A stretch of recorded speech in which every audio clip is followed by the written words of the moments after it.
I never imagined a single late-night conversation could erase 20 years of love, laughter, and loyalty. Yet when my wife looked me straight in the eyes and told me the truth, it was as if the ground disappeared beneath me. This isn't just a story about betrayal, it's about how one moment of honesty can destroy a lifetime of trust. Before I tell you everything, hit that subscribe button and let me know in the comments what you would have done if you were in my place. People used to call us the perfect couple. Emma and I met back in college. I was quiet, steady, the planner. She was wild, spontaneous, the one who brought color into my world. We balanced each other perfectly. By 25, we were married. By 30, we had 2 beautiful kids and a mortgage on a small, warm home in the suburbs. For years, we were unstoppable, a real team. Birthdays, long nights, inside jokes, burnt dinners, and late-night dance parties in the kitchen, we shared it all. Or so I thought. Emma always had that spark. She was the one who'd wake me up on a Sunday and say, "Let's drive to the beach," or "Let's try salsa dancing tonight." I loved that about her. It made life unpredictable in the best way. But lately, that spark felt different. It burned brighter, but it wasn't shining toward me anymore. It started small. She began working later, bought new clothes, wore more makeup. Suddenly, she was obsessed with fitness. "Just trying something new," she'd say, smiling.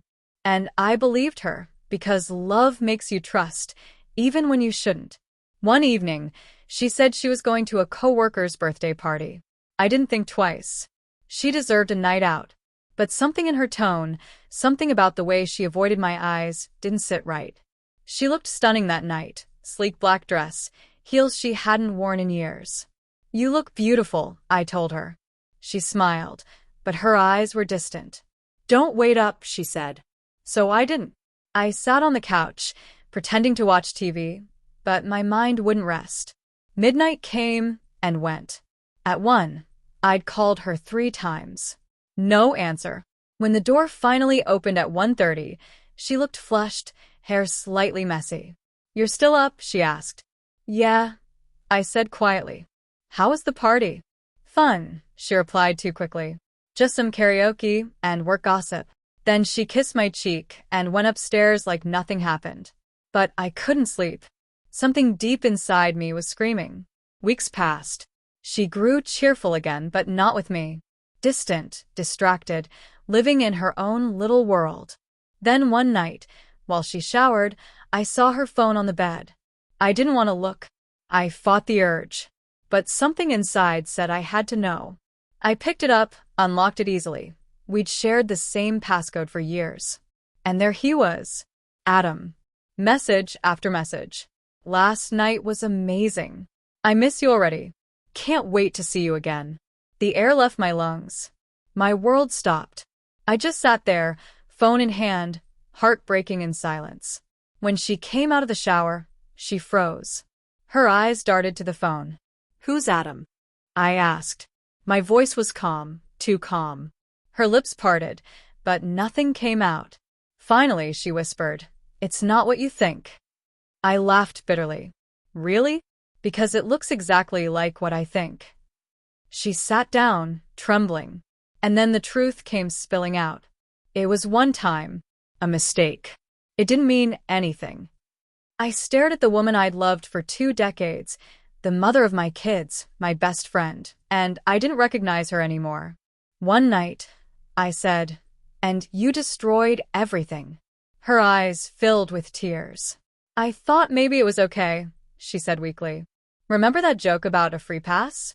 I didn't think it would hurt you this much." "You thought that meant this was okay?" I whispered. She broke down crying. "I'm sorry, Ben. I didn't think it would hurt you." Those words shattered whatever was left of me. That night, I didn't sleep. The next morning, before sunrise, I packed a bag and left. I went to my best friend Mark's place. I told him everything. He didn't judge, he just listened. Then, he said something I'll never forget. "You don't have to decide today. But whatever you do, you're not alone." For a week, I stayed away. Emma called, texted, left notes, but I couldn't face her. When I finally went home, I told her the truth. "I can't do this. I can't look at you without seeing him." She begged, offered therapy, promised to quit her job, anything. But it was too late. The damage was permanent. We divorced quietly, no fights, no scenes. Just the painful division of everything we'd built. It felt like performing surgery without anesthesia, cutting out something that had once been a part of me. But it was also the beginning of something new. In the months after I rebuilt, I ran every morning, reconnected with old friends, learned how to laugh again, not the polite kind, but the real, deep kind that comes from peace. The pain didn't vanish, but it dulled. Because I chose myself. I chose peace over betrayal, self-respect over illusion. And if you're listening right now, clinging to a relationship that's already broken, hear me when I say this. Sometimes walking away isn't giving up. It's choosing to live.